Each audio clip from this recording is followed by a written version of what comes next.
So today I have come up with two very beautiful questions of laws of motions. First question थोड़ा सा easier है. Second question, first question देखिए आपको दिख रहा है स्क्रीन पे. सेकंड क्वेश्चन बहुत ही अच्छा क्वेश्चन है. सेकंड क्वेश्चन आई थिंक ये पाथ फाइंडर का क्वेश्चन है. तो दोनों ही बहुत ही अच्छे क्वेश्चंस हैं. कंसेप्ट्स को स्ट्रेंथन करने के लिए बहुत ही जो यूज़ हुई हैं इसमें चीज़ें बहुत अच्छी है. एक बार मेरा सजेशन है, एक बार आप इनको सॉल्व करने का ट्राई कीजिए. 2-3 मिनट नहीं होता है तो फिर आप सॉल्यूशन देखिए, और इनफैक्ट सॉल्यूशन देखने के बाद भी आप इसको एक बार अपने से सॉल्व करने का ट्राई कीजिए. तो क्या होता है कि हमको समझ में आता है कि भैया हम कहाँ पे स्टक हो रहे हैं. क्योंकि जब आप सॉल्यूशन देख रहे होते हैं तो आपको हाँ लगता है okay yes it is true, but एक बार जब आप खुद से करते हैं तो आपको हाँ एक्चुअल में समझ में आता है कि अच्छा ये सॉल्यूशन में तो ऐसा लिखा था, तो ऐसा ही क्यों लिखा. कि किसी बॉडी का एक्सेलरेशन लिखा या किसी बॉडी पे हमने सूडो फोर्स लगाया तो उसी डायरेक्शन में ही क्यों लगाया, अपोजिट डायरेक्शन में क्यों नहीं लगाया. ये सब क्वेश्चंस आपके दिमाग में आते हैं तो उससे फिर कंसेप्ट्स स्ट्रेंथन होते हैं. ओके, तो first part is a wedge with mass m rests on a frictionless horizontal surface. A block with mass m is a block with mass m is placed on a wedge. There is no friction between the block and the wedge. A horizontal force F is applied to the wedge. What magnitude F must have if the block is to remain at constant height above the table top. Okay, तो आप ध्यान दीजिए दोनों ही surface, ये भी frictionless है और ये भी नो फ्रिक्शन, कहीं भी फ्रिक्शन नहीं है. ठीक है, इसको मैंने जैसे ही F फोर्स लगाया, ये F फोर्स इसको राइट साइड में किया तो एक एक्सेलरेशन से ये बॉडी M या जो वेज है वो मूव करना स्टार्ट करेगा. उसके साथ ही साथ ये जो आपका स्मॉल मास m है ये भी इसके साथ मूव करेगा, और हो सकता है इसके साथ भी इसमें चांस. देखिए इसके दो पॉसिबिलिटीज ऑफ मोशन क्या हैं इस वाले ब्लॉक के. ये जो ब्लॉक है, सपोज मैं इसको नहीं चलाता हूँ तो ये सिंपल सा ग्रेविटी के द्वारा नीचे अलोंग द इंक्लाइन मूव करने लगेगा, बिकॉज यहाँ पे कोई फ्रिक्शन नहीं है, कोई फोर्स इसको रोकने वाला नहीं है. मैं सीधा इधर mg लगाऊंगा, ये मेरा mg साइन थीटा हो जाएगा, और इस mg साइन थीटा से it will start coming down along the incline. But अभी जब मैं इस जो मेरा ये वेज m है इसको मैं इधर राइट साइड एक F फोर्स लगा के मैंने इसको मूव करना स्टार्ट कर दिया, तो इस ब्लॉक का कंडीशन क्या होगा, इस ब्लॉक का सिचुएशन क्या होगा देखिए. ओके, तो इस टाइप के क्वेश्चंस में it is always easy to see the blocks with respect to another wedge और एनी अदर ब्लॉक्स. थोड़ा इजी रहता है. तो मैं इस छोटे से वाले ब्लॉक को मैं इस बड़े वेज जो है मैं इस पे बैठ जाता हूँ और इस पे देखता हूँ, क्योंकि देखिए आपका क्वेश्चन भी वही है कि horizontal applied what magnitude must have to block remain at constant height above the table top. तो ये जो ब्लॉक है स्मॉल m, इसको कांस्टेंट हाइट पर रहना है.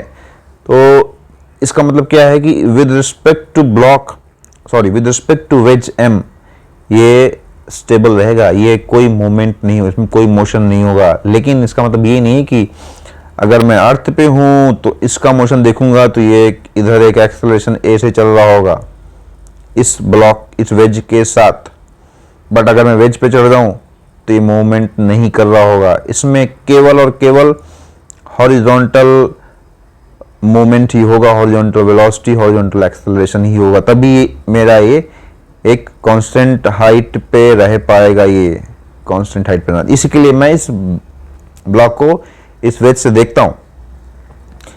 सो अब ये जो वेज है आपका, ये एक इनर्शियल फ्रेम नहीं है. क्यों नहीं है? क्योंकि ये किसी एक्सेलरेशन से मूव कर रहा है। तो अगर आपका कोई रेफरेंस फ्रेम किसी एक्सेलरेशन से मूव करता है तो वो नॉन इनर्शियल फ्रेम होता है। जैसे ही हम नॉन इनर्शियल फ्रेम में बैठे, हमें क्या करना है, जो हम दूसरे ब्लॉक का अगर एफबीडी बना रहे हैं तो उसमें एक सूडो फोर्स लगाएंगे।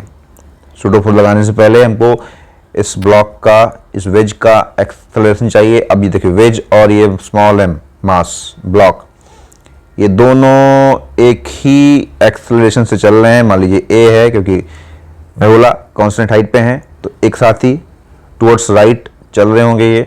मान लीजिए वो एक्सेलरेशन ए है, तो मैं ये दोनों जो वेज है मेरा, ये मेरा वेज हो गया और ये मेरा ब्लॉक हो गया।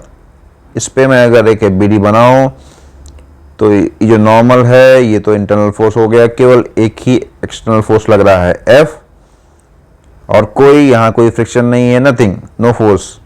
तो ए मेरा हो गया simply F upon M, capital M plus small M.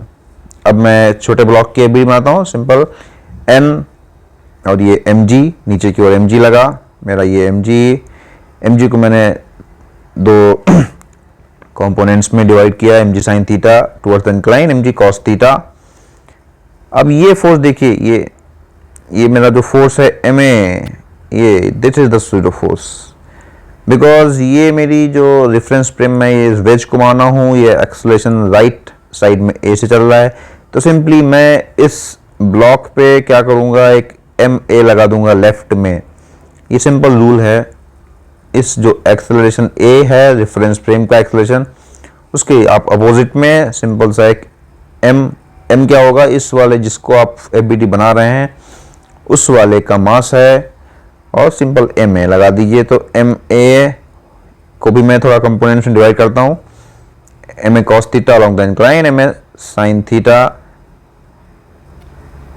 इस डायरेक्शन में आ गया। तो सिंपल हो जाएगा मेरा, देखिए इसके इस वेज के रिस्पेक्ट में इस डायरेक्शन में कोई मोमेंट नहीं है, तो मैं simply m a cos theta is equal to m g sine theta लिख देता हूँ। ये एम जी साइन थीटा, ये एम ए कॉस थीटा, ये दोनों फोर्सेस इक्वल एंड अपोजिट होनी चाहिए, तभी ये ब्लॉक स्टेबल रहेगा या मूव नहीं करेगा। तो सिंपली मेरा यहाँ से ए आ गया जी tan थीटा, ए मेरा F upon m small m plus capital M है, यहाँ से मैंने एफ निकाल दिया। अच्छा, ये थोड़ा सा इजी था बट कंसेप्चुअल प्रॉब्लम था।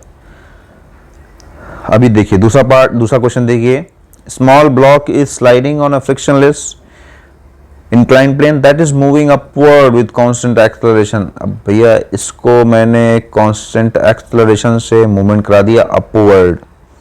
हमारा ऊपर वाले क्वेश्चन में क्या था, एक राइट साइड में एक्सेलरेशन से मूव कर रहा था, ये कांस्टेंट एक्सेलरेशन ए से अपवर्ड मूव कर रहा है,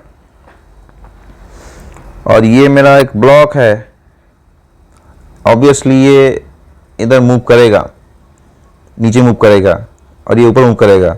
तो ये बोलते हैं कि क्या कंडीशन होनी चाहिए इस एक्सेलरेशन की, कि ये जो ब्लॉक है ये क्या हो, it blocks remains at level height, मतलब इसकी जो हाइट ये है एच, ये एच का एच ही रहे इस इंक्लाइन पे, ये चेंज ना हो। अर्थ से देखोगे तो आप चेंज होगी ये या नहीं होगी, ये एक ही हाइट पे,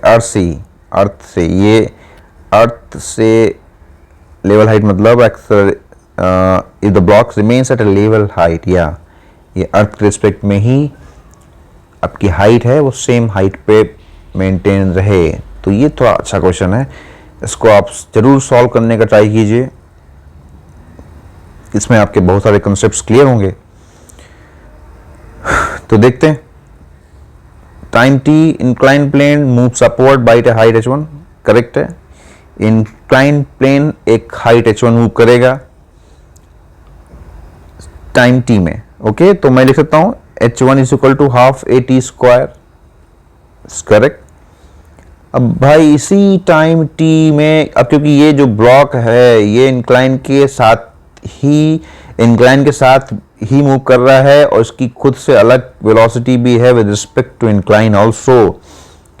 तो इंक्लाइन मेरा ऊपर गया h1, तो ये जो ब्लॉक है मेरा ये भी मेरा ऊपर गया h1 से। अगर मैं मान लूँ ये मेरा ब्लॉक मूव नहीं कर रहा है, लेकिन अगर मैं इसी ब्लॉक को जितना H1 ऊपर गया उतना ही नीचे गिरा दूं सेम टाइम में, तो ये ब्लॉक हमेशा सेम हाइट पे रहेगा। इसकी पोजीशन इधर उधर चेंज होती रहेगी राइट और लेफ्ट में।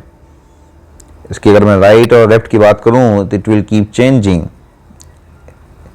बट इसकी जो हाइट है अर्थ फ्रेम में वो सेम रहेगी। क्यों रहेगी? क्योंकि ये मेरा जो फ्रेम है ये ऊपर उठ गया और ये m नीचे आ गया। अब देखिए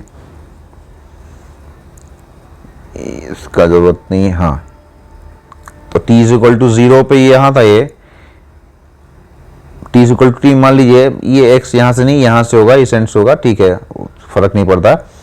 x नीचे आ गया, x अलोंग द इंक्लाइन आया। अभी मैं इस पे बैठ के इंक्लाइन पे बैठ के बात करता हूँ। इस इंक्लाइन पे बैठ के मैं इस ब्लॉक का मोशन देखता हूँ तो ये अलोंग द इंक्लाइन ही होने वाला है। It is very simple. मान लो उसी टाइम t में ये x ऐसा मूव करता है तो मैं देखता हूँ नीचे h कितना मूव कर रहा है ये। तो सिंपल से देखिए यहाँ से sine theta is equal to क्या हो जाएगा, h बाई एक्स। तो यहाँ से मैंने निकाला h is equal to x sine theta. Okay, और अब मैं x निकालता हूँ, कितना होगा ये इसके फ्रेम में बैठ के, ठीक है, इस वेज इंक्लाइन पे बैठ के। तो जब इंक्लाइन पे बैठूंगा तो मुझे इसमें मैंने देखिए एक स्यूडो फोर्स ma ऐड कर दिया है। क्यों? क्योंकि ये इंक्लाइन अपवर्ड्स a एक्सेलरेशन से मूव कर रहा था। तो ma मैंने नीचे ऐड किया तो सिंपली ये ma प्लस g हो गया। तो मैंने सिंपल सा x लिख दिया। हाफ at स्क्वायर फॉर्मूला होता है क्योंकि v ut plus half at square होता है फॉर्मूला। u मेरा 0 है तो मैंने हाफ at स्क्वायर कर दिया। x मेरा हो गया half at square sine theta. Sine theta क्यों लिया? क्योंकि a मेरा क्या है, देखिए ये a प्लस जी ये है तो ये अलोंग द इंक्लाइन मेरा a plus g sine theta है। ओके, तो half a plus g t square sine theta. तो h क्या हो गया मेरा, half a plus g t square sine square theta. क्योंकि h क्या है, देखिए h x साइन थीटा है तो x इंटू साइन थीटा ये हो गया। This is the height which the block descends down in time t। Okay, तो जो मेरा इंक्लाइंड प्लेन ऊपर गया था h1 से उतना ये दोनों सेम होने चाहिए ऑब्वियसली, तभी ब्लॉक सेवल सेट पर रहेगा। तो h1 मेरा ये था तो मैं दोनों ये मेरी ये जो ये हाइट है और ये हाइट है दोनों सेम होनी चाहिए। मैंने इक्वेट किया, ये मेरा आंसर आ गया। This was a very beautiful question and it is my sincere request that people watching the video should try it by themselves at least once. Okay, bye bye. Video अच्छा लगा like कीजिए, share कीजिए, subscribe कीजिए।